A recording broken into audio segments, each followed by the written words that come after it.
So thank you for tuning in. This is the last one of these videos when I tell you what I bought and, more importantly, why.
So thanks for tuning in. If you caught a glimpse of this video last week, you'll have realised that the sound was awful, so I took it down. I do apologise. I've sorted out my sound issues now. I hope you can hear this in a more relaxing manner. Now, I had a choice at the start of this between three cameras. You know full well through watching that I decided really I was going to get rid of the Canon. I didn't need an awful lot of convincing. If you need a studio camera, 50 megapixel monolith beast, then the Canon 5DS is definitely the camera for you. If I was still working in the studio doing lots of product stuff and still life stuff, I'd probably be using it. It's an awfully good camera. The quality is fantastic, the glass is fantastic. But I hadn't invested too much in the Canon glass. I had a little bit, but I got to the stage where if I was going to improve my photography, I was going to need to buy something else, something wider, something longer. And as you know, I had the opportunity to try out the Olympus E-M1 Mark II, and also borrowed a Fuji X-T2 with a load of lenses, which you can see in episode 2 and episode 3 for the Olympus. First of all, it's important to say that neither camera manufacturer sponsored me to give this review or to say anything about them. Olympus lent me the camera and the camera kit, which is very nice of them, and Fuji I managed to get hold of from a friend of mine. So impartial, okay. Both camera systems are fantastic for landscape photography, I have to say. They're both a lot lighter than the Canon, so my love for photography has immediately sprung back into life, which can only be a good thing. What did I choose? Well, it was close. It was a close run thing. I had to think about an awful lot of stuff, what I was going to use it for, the weight, the quality of the images, etc, etc, etc. But it was skewed a little bit by the fact that Janis at Van Kals offered me a very good price for his Fuji stuff, and having tried it, I fell in love with it. So I have bought the Fuji X-T2 with all the lenses. I've also subsequently bought a 16 to 55mm, okay, for that kit. So it now gives me a 10 to 24, a 16 to 55, a 50 to 140, and a 100 to 400. So I've got focal lengths from 10mm on a crop sensor all the way up to 400mm on a crop sensor. I can't think of anything I'd need to do photographically apart from macros, possibly, that I would need anything else for. And the price that I got all that stuff for was very, very competitive. So money did come into it a little bit. However, what would I have done had I not been offered it second hand? Had I decided to buy an X-T3 maybe, or an X-T2, or an Olympus E-M1, which is really what this test is about? And the answer is probably still the Fuji, and this is why. First of all, the Olympus, it's a fantastic camera. The lenses are fantastic. The quality coming out of the camera was awesome. I did like the fact that the 12 to 100 covers pretty much the focal lengths I had for my 5DS, so it was so much lighter. Okay, I liked the wide angle zoom. I liked the long telephoto. I loved the IBIS, the body stabilization, which was absolutely awesome. I was shooting, as you saw previously, 1.5 seconds handheld, which is amazing. I'm really impressed. I think Olympus are onto a winner there. However, most of the time I use a tripod, so that is not so important for me. The Fuji does have stabilization in the lenses, and if push came to shove and I needed it, I could buy an XH1, which has that kind of feature. But I didn't really feel, and this is something that influenced my decision, I didn't really feel I wanted to buy that because I don't really need stabilization all that much. I don't really find myself in situations where that's an important thing for me. So a great thing for Olympus to have, a great thing for you if you need it, but I didn't really need it. I quite enjoy the discipline of shooting on a tripod. I find it helps me think about my composition, helps me feel the photograph rather than just snap it. I feel if I'm hand holding stuff, I tend to snap and shoot and just move on, and I don't really get the enjoyment out of it, if that makes sense. So tripod it was, therefore the body stabilization is not important. Something that the Olympus has definitely got over the Fuji is the live composite mode, which you saw in the previous video when I was by the Thames photographing St Paul's. That is, I have to say, a fantastic piece of technology. I really enjoyed that. Now, the reason why that didn't sway my decision, number one, is I would probably not see myself using it an awful lot. It was great fun to use it by the Thames, but I can't see myself doing that again. I may have used it once or twice. I may have gone outside and taken some star trails, but I can do that on my Fuji. It's just as easier on the Olympus, but it's not something that I'm going to use an awful lot of. I've also bought a DJI gimbal, Osmo Mobile 2, which when you connect up the app and my iPhone, it will do long exposures exactly the same as the Olympus. So I've got an opportunity or a way of doing those just as easily. It's a really good bit of kit actually. You should, if you do any video photography at all, it's really worth having a look at.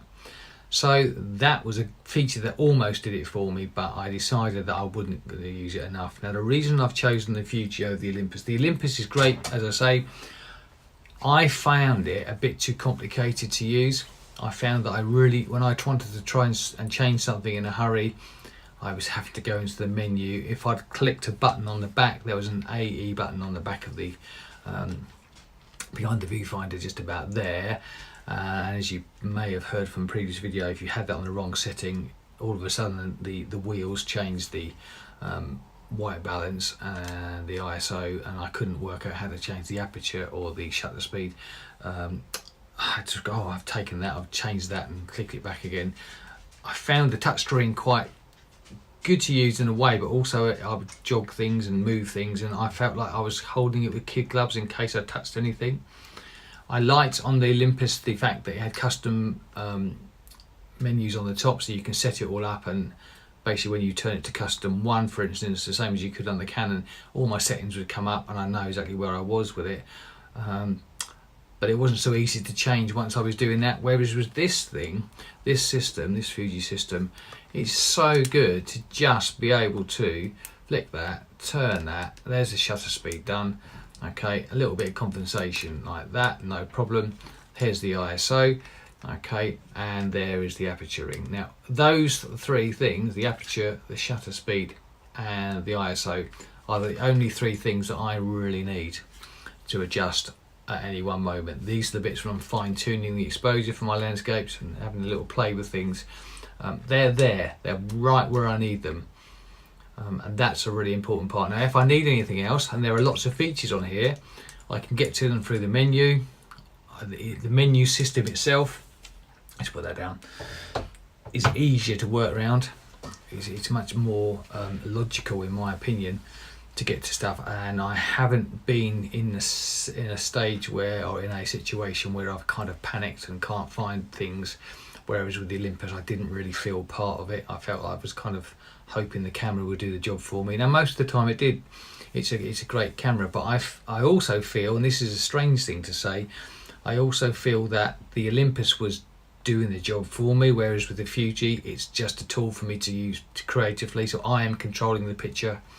With the Olympus, I felt like the Olympus was controlling me. So I felt a bit more detached from the image making process, which for me is what it's all about. I'm not into selling loads of stuff and being a world famous photographer. I'm interested in having a photography as a hobby, as something that I enjoy. And I just enjoyed using the Fuji more than I enjoyed using the Olympus at the end of the day. I wasn't mad keen on the looks to start with, but the more I've used it, and the more I've looked at it, and the more I actually really enjoying this retro kind of look now. I really like it. I just think it takes me back to when I first did photography, when I earned my City and Guilds in 1980, whenever it was, 3 or 4.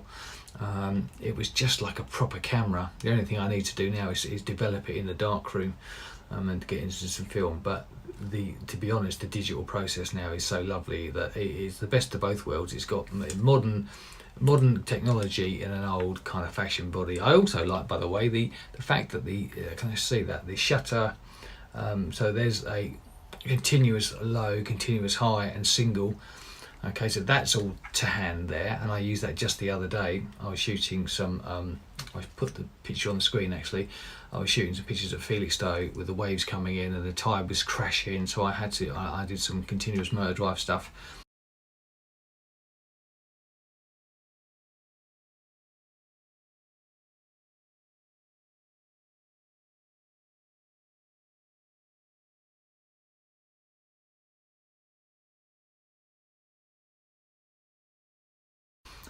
Panoramics on the back there, multiple exposure on the back there, all under that little one button there. Really nice. The metering system there. So those are the other two things that I'd maybe need, and they are just to hand on the camera. It just feels so light to hold as well. It's the Olympus, the screen came out and was better, because the Fuji, it comes out that far. And then up there and down there, but that's kind of all I need really. So that and that, okay, that's kind of all I need. I don't really do selfies. You can probably see why. So this camera has got everything I need. Everything I need to access immediately is immediately to hand, and anything else I need is in the menu system somewhere. I also love the fact that Fuji update their cameras with firmware, so all of a sudden you get extra features on it as long as the processor inside can cope with it. So when the camera first came out, the X-T1, there was no focus stacking, but that's now been updated and you can now use photo stacking. You've got photo stacking as an option, and that's quite amazing that a company will sell you a camera with features and then give you more features for free. I think that's really good. I'm really impressed with that. The Olympus is a fantastic camera, as I've said. It's got an amazing amount of features, but I almost think for my purposes, for my landscapes, there are just too many. So that's my decision. Okay, maybe I'll do another one of these at a later date to tell you how I'm getting on with it. But so far, and I bought this 2 weeks ago, the Olympus went back a week ago, and so far I've been out on 2 shoots with the Fuji and I've really loved it. I mean, I've said this before as well, I love the little shutter speed sound it makes. I love the fact you can change it and make it sound different. It's just a really fun piece of kit, which has meant that I've really enjoyed my photography again. And that is what it's all about. Good or bad, it's about being out in the landscape. It's about using my camera and enjoying using it on a tripod with a remote control, a cable release, and just being in the moment and taking away the stress of life, etc. Okay, so I hope that decision, or the explanation of that decision, has been interesting to you.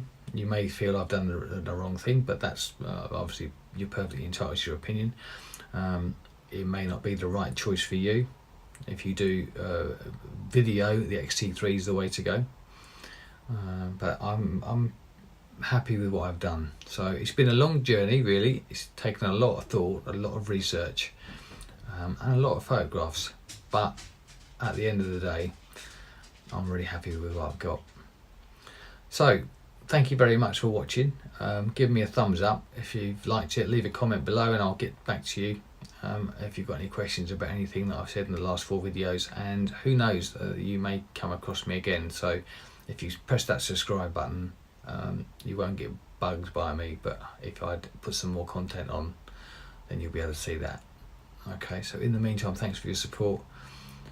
Speak to you soon.